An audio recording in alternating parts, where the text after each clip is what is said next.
Hello, I'm Metagross Freak, and this is my first attempt at making a cooking video because I'm still figuring out what you want to watch. So if you like this video, please give a thumbs up, or if you dislike it, leave a comment why. So there is a French sandwich called the Monte Cristo. It is essentially like a French toast style bread, except you don't use cinnamon sugar or brown sugar. You basically just get a beaten egg and soak bread in it, similar to French toast, and then you fry both sides, and then you just put ham and cheese between it, and that is a traditional Monte Cristo. Today I'm doing a recipe that I really like. It's a sandwich I call the Count of Monte Cristo. Now, the reason I call it that is a twofold reason. One, if you're familiar with the book The Count of Monte Cristo, you would know it has nothing to do with French sandwiches. It just so happens to take place in the French area. And before I take this bagel out, let me get my steps in order. I'm actually going to take the one egg that I've beaten. Let me see if I can tip this without spilling it. I don't think I can. I'm going to take this and put it into my frying pan. I've pre-toasted this bagel, and I have this pre-beaten egg on a hot frying pan. And if you heard that, you would know that that is the sound of an actual egg starting to cook. Fortunately, I had a quick little spill, so I'm just going to grab a paper towel and clean this up. But basically, the Count of Monte Cristo is a book that I really don't remember too much about, but the name's stuck in my head. So basically what I'm doing is I'm doing a variation on this sandwich, where basically take the Monte Cristo and make it even better, as if it was the Count of all Monte Cristo sandwiches. Now, because I have this frying pan so hot, and because I preheated it before I started filming, this egg is almost done cooking. I'm going to take my toasted bagel out of the toaster. Now, like I said before, traditional Monte Cristos are made on just regular French bread. I'm using a bagel because not only do I like bagels more, but they give kind of more of a je ne sais quoi. Now this bagel's a little more toasted than I prefer. I'll show you that. It's a little more brown than I prefer, but that's okay, because the heat from the bagel will help melt an additional ingredient that we're adding that isn't normally found in Monte Cristos. I'm turning this down. I'm going to actually flip the egg. It's almost perfect. I'm going to flip this egg. Oh my gosh, it looks so good. It looks almost like a pancake because it's been so thoroughly toasted on that side. But it's not burnt. It's not burnt. It's just a really good looking egg. I'll show you in a minute. I'm going to take some cream cheese and smear that on the bagel. I personally like a lot of cream cheese, but if you don't, that's okay.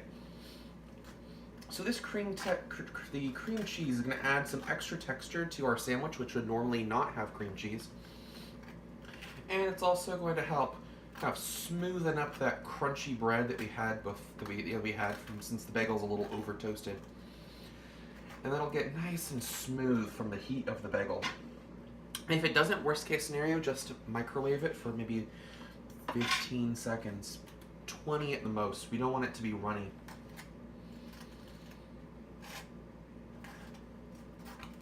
Yeah, normally I prefer a much lighter colored bagel. Excuse me, bagel, but I I put the bagel in first in hopes that it would be ready by the time I had everything else prepped. And I'm still learning culinary timing. Yeah, I like a lot of cream cheese. Maybe this is all you want on your bagel, but I like a lot of cream cheese on my bagel. I like to have the whole darn thing covered. It sounds like our egg is done cooking on the other side. So I'm going to turn off the stove.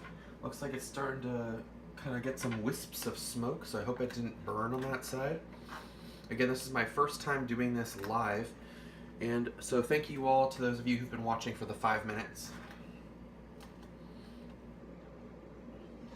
There you go. 2 bagels, cream cheesied. So now what I'm going to do is I'm actually going to move the bagel halves to the side. I'm going to use this spatula to transfer the egg to our plate. And here is the egg I have cooked. You can see it's nice and golden brown. Looks good on both sides. I'm just transferring it to the plate for now. It'll go inside our sandwich, don't worry. So I'm actually turning this back up to low because I want to use the residual heat still in that pan for our ham and cheese layer. So you can, if you want to use more traditional ham, that's fine. I'm using some sliced lunch meat ham. I'm just taking 2 slices and putting them straight on the pan. Oh, that's a beautiful sound. Oh God. And I can already see the ham starting to shrink up from the heat. It's curling at the edges and sizzling. Oh gosh. I did not plan for this. Taking 2 slices of cheese. Now in a traditional Monte Cristo you would use Swiss cheese. I'm using cheddar because I don't have any Swiss at home and I like cheddar more. I'm just plopping the cheese down on top of the ham. Oh, and it's starting to smell like bacon in here. Oh, it's gonna be so good. I'm gonna take a swig of my Good Luck Dr. Pepper. Because that's totally how luck works.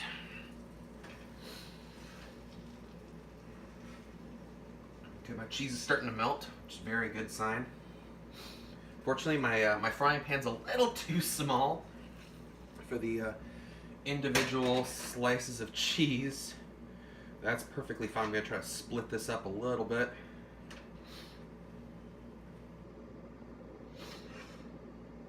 And you know what? That looks pretty good for now. The heat from the egg will help. Turning that burner back off. I'm going to try to scoop the first slice of ham here. Unsuccessfully, may I add.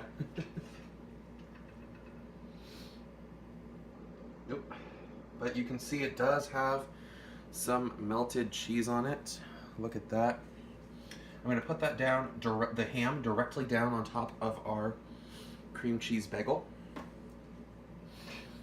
And now I go to scoop the other slice of ham. Once again, I'm going to grab this bagel to put it down again, directly right on top of the bagel. So now we got bagel, cream cheese, ham, cheddar cheese. Now, get that cheese string, taking our egg, slapping that down right on top of the cheese, taking our other half, slapping it down there. That looks like a good sandwich. Before I eat though, I'm just going to take the extra little smudges of cheese here. You can see I've got a nice little spatula worth. I'm just going to pour them right on top where the little hole in the bagel is, because that seems like a good idea. A little bit extra cheese. Oh, it's got the ham juice in it. Very nice. So we're at the 8-minute and 30-second mark. Let's bring our sandwich over. Take a look-see. Look at that, look at that. We got cream cheese, we got egg, we got ham, we got cheese.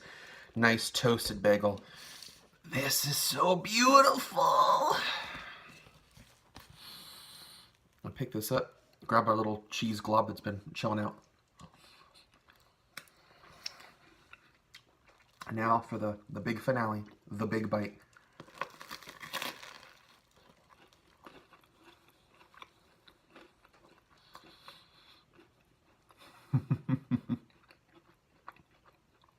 I'll do one more just for fun.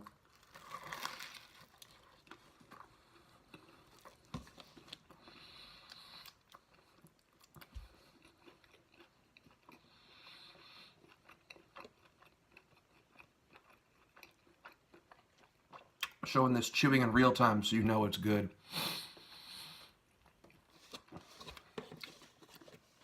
And again, the bagel's a little over toasted, but the bagel is nice and crunchy and dense to help squish our toppings in. Cheese is gooey. Cream cheese is nice and juicy. The ham is juicy. The egg There's a nice balance between the two. Nice, helps kind of mellow it out, which is great. Which is just great. All right, so this has been Metagross Freak making the Count of Monte Cristo sandwich. If you'd be interested in making one of your own, I recommend trying it out for yourself and letting me know what you think of my crazy sandwich idea. Let me know in the comments below whether or not you would try out the sandwich, or if you did try out the sandwich, let me know what you thought. And I look forward to reading your comments. Until next time, I've been Metagross Freak, and have a great night.